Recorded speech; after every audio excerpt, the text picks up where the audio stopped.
Are you seriously dating or recently engaged? Join Mount Zion's premarital classes beginning on February 25th for an 8-week-long course at our Antioch location. For more information, contact the Marriage Ministry at marriageministry@mountzionNashville.org. Calling all youth musicians ages 10 to 18. The youth ministry is currently in need of keyboardists, drummers, string and woodwind instrumentalists, and guitarists. The Children and Youth Ministry is also looking for praise and worship leaders for both children and teen church. For more information, please contact Deacon Darrell Walker at dwalker@mountzionNashville.org. The athletic ministry is gearing up for volleyball and soccer signups.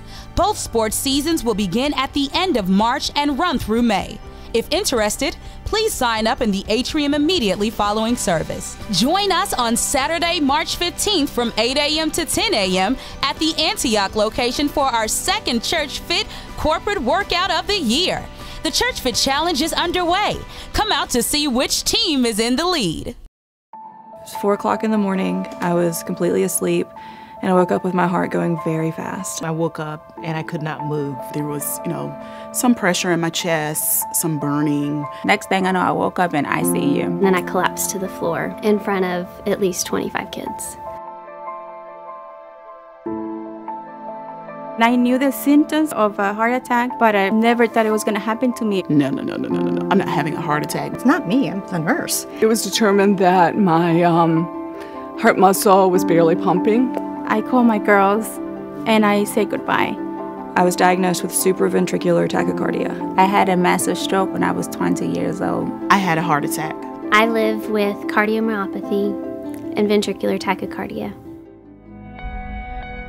I was an attraction at the hospital. They wanted to come in and see the 31-year-old heart attack survivor. Because I was so young, I didn't have the typical risk factors. A lot of the doctors did not believe that I'm not a smoker. I have a family history of high blood pressure. It was never something we talked about. I come from a family of 8. Probably half of us have hypertension. Other women that are athletic and lead a healthy lifestyle, they need to know that heart disease does not discriminate, with or without family history. Things do get more stressful for women. I don't have time to have a heart attack. We feel guilty about taking care of ourselves. It's really important that I have to take care of myself and not always worry about everybody else. You have to put yourself first. I was looking for answers. I started looking for a support group. And I clicked the Go Red for Women. I felt like it's not only me.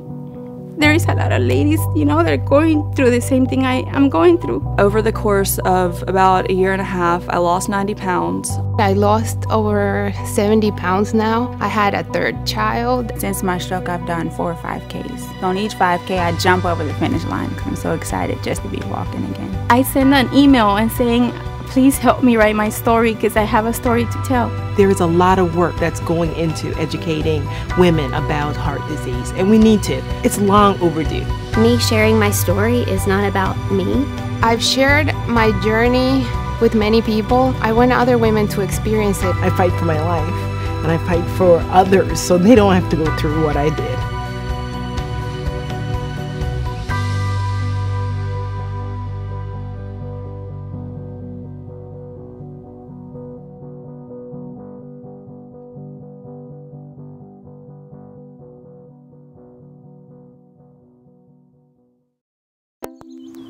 Let me ask you something.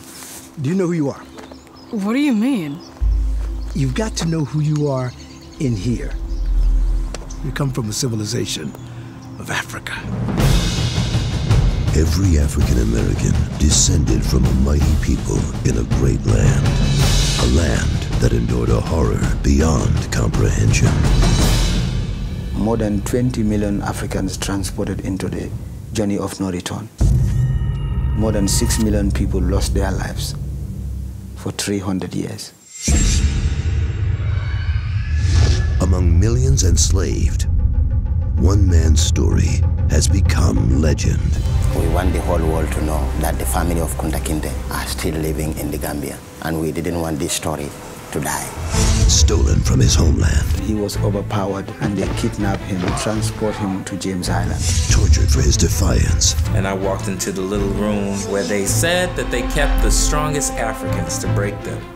all of my nightmares started in this one little space. A story passed down through generations. When Kunta Kinte was lost, they wrote it down. So Alex Haley found the story with us here. So in 1977, the book Roots and the film was all over the world. The week that it aired, I'm doing a presentation with Merv Griffin. I'm giving an award. And the curtain opens, and a standing ovation. I think it's for Merv. So I turned and I started applauding for Merv. And Merv goes, no, that's for you. And I went, what? And I looked out and he said, Chicken George. Now, Elvin Ross Studios invites you to return to St. James Island. It felt like coming back to our roots, coming back home. Someone said James Island again, right? And I go, oh, like it was like, no, this is Kunta Kinte Island. And I meant that from my soul. I have the singular honor and privilege to declare that James Island is renamed Kunta Kinte Island. The island is named after one of Africa's greatest sons. A person that doesn't know their heritage, they're lost. And we need to have more than just Black History Month. We're not slaves. We were enslaved. Kunta Kinte Island. This was ours. This was ours.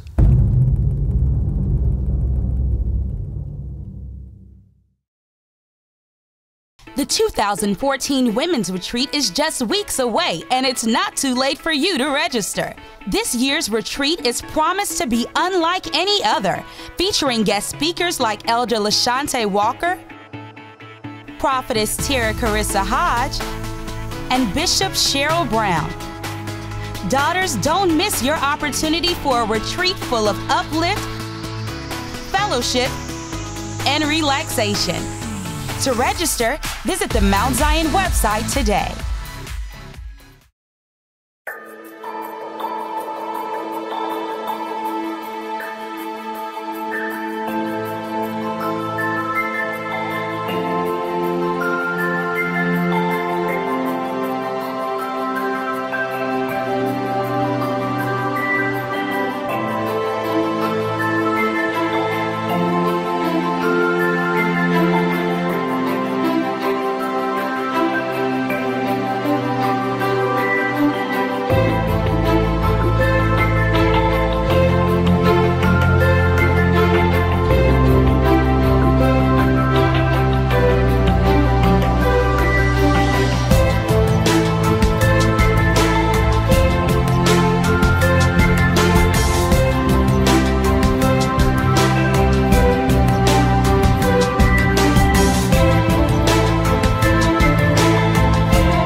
For more information regarding today's announcements, visit MountZionNashville.org and click the What's Happening tab, or go mobile and download Mount Zion mobile app for media, news, and more.